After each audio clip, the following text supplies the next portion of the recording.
All right, well, this has been about a 30-minute deal. Got 2 jumper cables. Now we got this apart.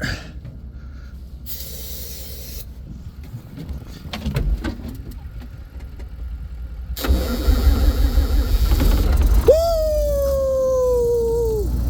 Let's go! Man, that feels good. We killed it yesterday. We put an LED bar on here. Actually had to stop. The voltage was 0 and lights wouldn't work. So luckily I had 2 jumper cables on me. I crossed the system and that actually got it going good. Took the air filter off. I had a gasket and everything else that was glued on there.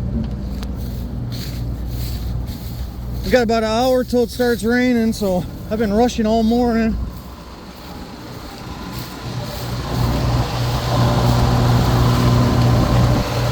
Damn light bar was a little too much for her.